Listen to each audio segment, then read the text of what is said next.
दोस्तों, एक अरबपति बिजनेसमैन का रईस ज्यादा सड़क पर लैम्बोर्गिनी कार से 6 लोगों को टक्कर मार देगा और कानून उसे सजा भी नहीं दे पाएगा।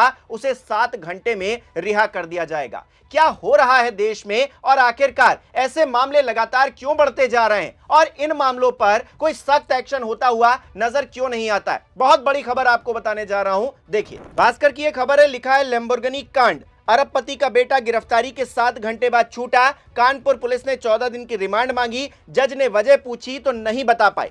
खबर में अंदर क्या लिखा है दोस्तों? कानपुर में तेज रफ्तार लैम्बोर्गिनी से 6 लोगों को टक्कर मारने वाले अरबपति कारोबारी का बेटा 7 घंटे में रिहा हो गया। आरोपी के वकील अनंत शर्मा ने बताया कि पुलिस ने कोर्ट में 14 दिन की रिमांड मांगी थी। जज ने पूछा कि रिमांड क्यों चाहिए, जबकि सारी धाराएं जमानती हैं। इस पर इन्वेस्टिगेशन अफसर कोई ठोस जवाब नहीं दे पाए।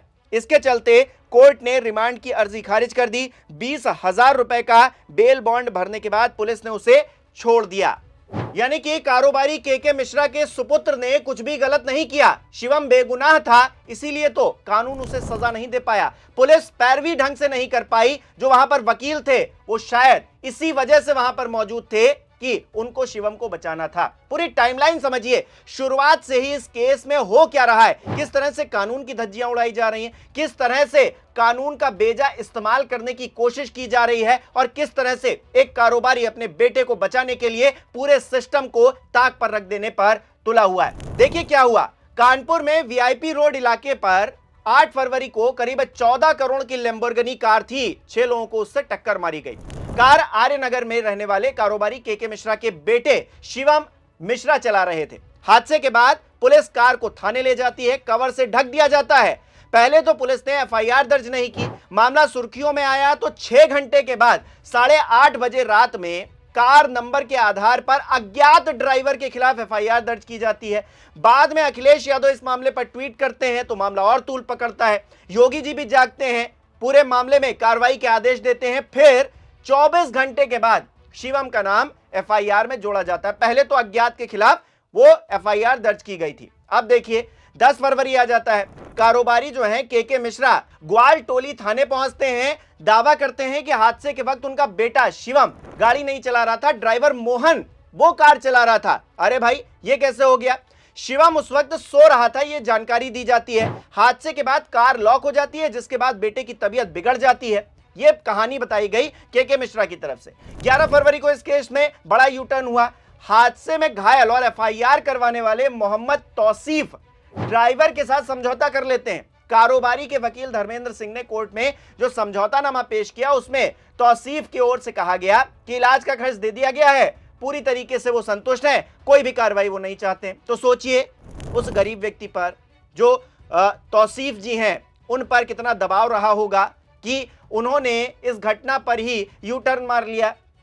पीड़ित कह रहे हैं कि हम बिल्कुल संतुष्ट हैं, हमको खर्चा पानी मिल गया है, सब कुछ ठीक है। बात पीड़ित ने यह भी दावा किया कि हादसे के वक्त गाड़ी मोहन चला रहा था। अच्छा, उनको पता है कौन चला रहा था, लेकिन जो प्रूफ निकलकर सामने आ रहे हैं या फिर जो जानकारी पुलिस वाले दे रहे हैं वो सब झूठ बोल रहे हैं।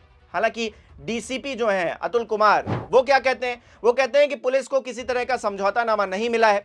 अब 11 फरवरी को आ जाइए। दोपहर तंबाकू कारोबारी के मिश्रा की ओर से ड्राइवर मोहन अचानक जो है कानपुर कोर्ट पहुंच जाते हैं सरेंडर करने के लिए। मोहन ने कहा कि शिवम मिश्रा की गाड़ी वहीं चला रहे थे, शिवम को दौरा पड़ गया था, हादसा हो गया, इस बीच शीशा टूटा तो दरवाजा खोला गया, कार से वो निकल कर बाहर आए। हालांकि कोर्ट ने ड्राइवर की अर्जी को खारिज कर दिया, उसे आरोपी नहीं माना गया। कोर्ट ने कहा कि पुलिस रिपोर्ट में आरोपी शिवम है, मोहन का कहीं पर नाम नहीं है। कोर्ट में जब मोहन से मीडिया ने पूछा कि इस कार में कितने गियर होते हैं तो वो कहते हैं 9 गियर होते हैं, जबकि एक्सपर्ट तो कहते हैं इसमें 8 ही गियर होते हैं। 7 गियर जो है नॉर्मली होते हैं और 1 बैक गियर होता है। अब बताइए, जिसको गियर नहीं पता है कितने होते हैं वो कह रहा है कि हम कार चला रहे थे। कोर्ट से आरोपी शिवम मिश्रा की रिमांड अर्जी जो है खारिज होने के बाद उसे निजी मुचलके पर फिर छोड़ दिया जाता है। आरोपी कोर्ट से जब बाहर निकलता है, मास्क लगाए होता है, एम्बुलेंस में बैठता है और चला जाता है। दोस्तों, आज सत्ता की आंखों में आंखें डालकर पत्रकारिता करना मुश्किल हो गया है। हम पर मुकदमों से लेकर चैनल को बंद कराने तक का दबाव बनाया जा रहा है। मुश्किल दौर है, लेकिन हम हार नहीं मानेंगे। इसीलिए 4 PM को ज्यादा से ज्यादा ज्वाइन करें और स्वतंत्र पत्रकारिता को जिंदा रखने के लिए जितना हो सके हमारा आर्थिक सहयोग करें। उम्मीद है कि आपके सपोर्ट से ये जंग हम जीत कर रहेंगे। यानी कि इस कहानी में पटाक्षेप हो जाता है। शिवम मिश्रा ने कुछ किया ही नहीं था। के मिश्रा जिस तरह से सिस्टम को हिला देने की ताकत रखते हैं, जो उनके अंदर बल है, वो हर कोई देख रहा है कि किस तरह से पूरा सिस्टम उनके आगे नतमस्तक है। अपने बेटे को बचाने के लिए उन्होंने साम दाम दंड भेद करके रास्ता निकाल ही लिया। लेकिन ऐसा एक मामला नहीं है दोस्तों। आप नोएडा में ऐसा मामला देखेंगे, आप पुणे में ऐसा मामला देखेंगे, आप तमाम और बड़े शहरों में, बेंगलुरु में ऐसा मामला देखेंगे, जहां पर रईसजादे बड़ी बड़ी महंगी महंगी गाड़ियां लेकर रोड रेस के केसेस बना रहे हैं, लेकिन उन पर क्या कार्रवाई हो रही, कौन सा एक्शन उन पर सख्त लिया जा रहा है कि ऐसे लोग लगाम में रहें, ऐसे लोग हद में रहें, जब गाड़ी चलाएं तो दूसरे को देखकर भी चलाएं। कुछ नहीं हो रहा, ऐसे छूटे जा रहे हैं। आप जो है एक पत्र लिख दीजिए और चले जाइए घर। किसी से कहा जा रहा है कि भाई कहां है सबूत, क्यों आपने गिरफ्तार किया, तो पुलिस जवाब ही नहीं दे रही है। तो ऐसे तो हो रहा है इस देश के अंदर, ये चल रहा है।